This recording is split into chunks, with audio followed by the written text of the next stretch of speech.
Hello and welcome to Just One More Watch, and welcome today to an unboxing style video on a watch from a brand that has been conspicuous by their absence on the Just One More Watch channel. That brand is Laurier, and they are right up my street as well with their super retro looks and perfect sizing. Where have they been? Anyway, I finally got my grubby mitts on a loaner Laurier Neptune today, thanks to a Queensland subscriber called Chris. Thank you, Chris. Or should that be thank you again, Chris? This isn't the first watch he's loaned me. He kindly allowed me to gently roast his new Seiko SNXS earlier on this year. Much appreciated, mate. Let's flip the camera and peel off some stickers. Alright, we're down to the bubble wrap, we're down to the underwear already. I took it out of the outer packaging. What am I hoping to find underneath the bubble wrap? Well, I'm hoping to find a well-made, well-priced, well-spec'd retro micro diver. That's what Laurier have got a great reputation now of manufacturing, and I presume that's why Chris bought the one in the bag. So let's get into it. Decent sized box, actually. Sometimes micros tend to do a little bit small packaging. They tend to undercook the packaging, but there we are, the Laurier stamp there. Ooh, there we go. It is indeed a Neptune. I believe, reading about it, that they're up to version 4 of the Neptune. There we are, owner's manual. Scan the QR code. This looks nice as well. Hey, this is rather nice. Looks like I'm getting a tie or something in here. But no, I'm getting a lint-free polishing cloth. I haven't seen one of those before.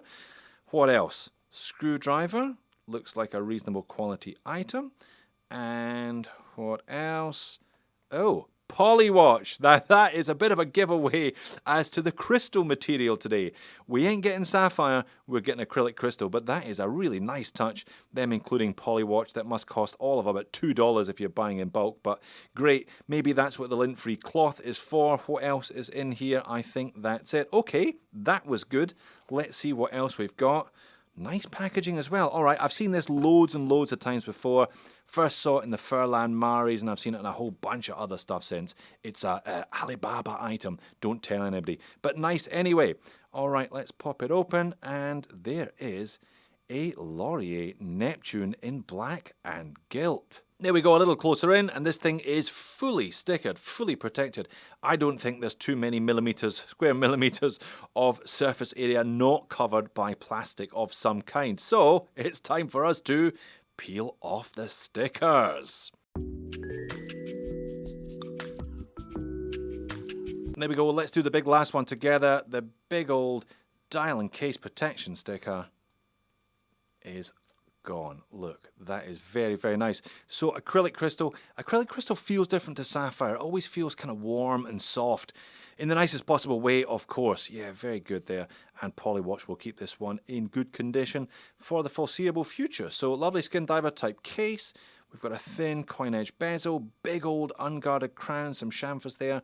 And check the taper on the bracelet. I reckon that is 20 down to maybe 15. Small clasp by the looks of it. It's kind of traditional clasp there with only 3 micro adjustment holes, but all looking very pleasant so far and not that expensive. These are $4.99 US. I appreciate that's not insignificant, but given the unboxing experience we have just observed, I think that's pretty fair. One thing left to do before I size it though is unscrew the crown to the first position. Now, this I believe is a 90S5, so there's no ghost date. It's first position.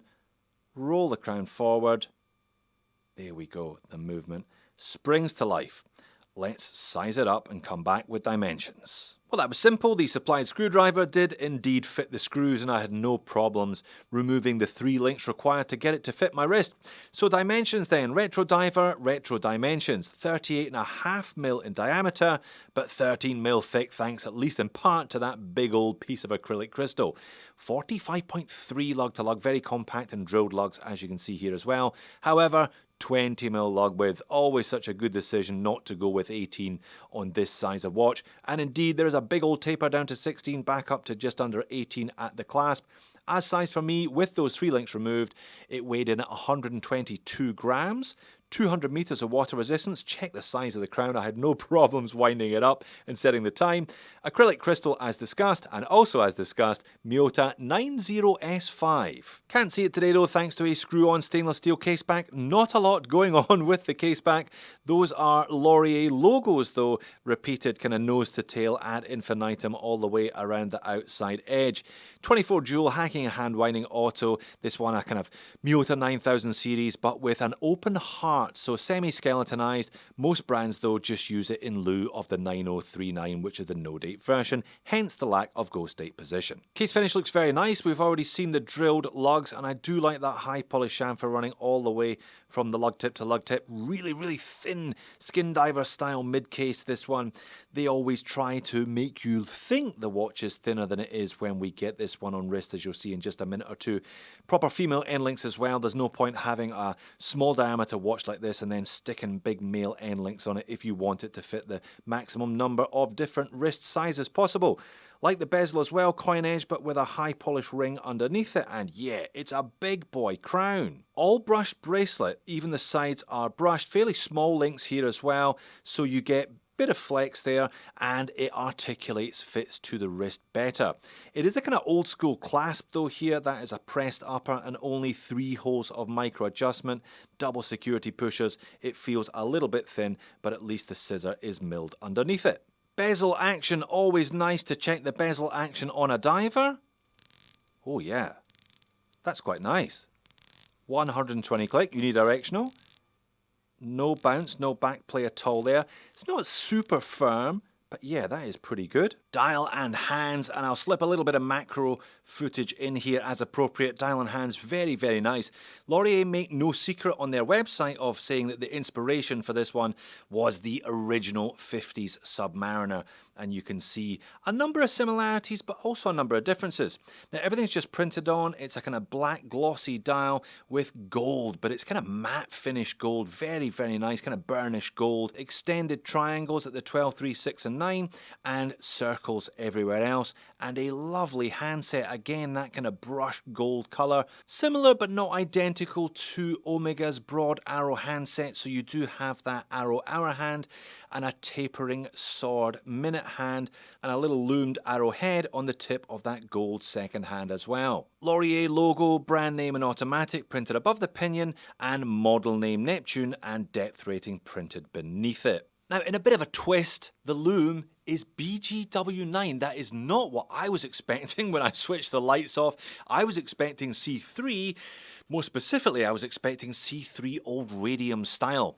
I didn't identify the BGW9 from the dial shots, but I'm very happy to see it nonetheless. You always get that nice bright glow, and it always lasts better than either C3 or especially C3 old radium. And indeed, if I turn the speed up on this one, even at the end of the test, the loom is still doing very well. And no surprises at all on wrist. The dimensions really do tell all of the story, the on-paper dimensions.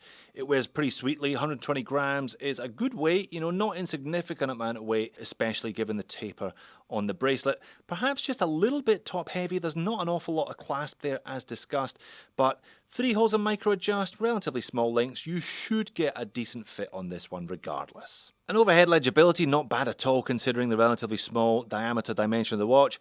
I think the fact that they've used a fairly slim bezel insert in here, I think it's either an acrylic or mineral. It's got that kind of Bakelite look, again complementing the acrylic crystal covering the dial very nicely. There you go, you just get a flash of it all working in unison, very nice.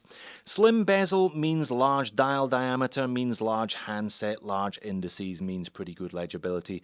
And the gold on black helps, and the fact that they've gone for a white loom, the BGW9 loom, rather than using Fotina on the hands and the indices also helps. Very nice indeed overall. Alright, moans and niggles. I know I've only just taken this one out of the packaging, but I'm going to complain about it, at least on the surface. Pretty surface level complaints today.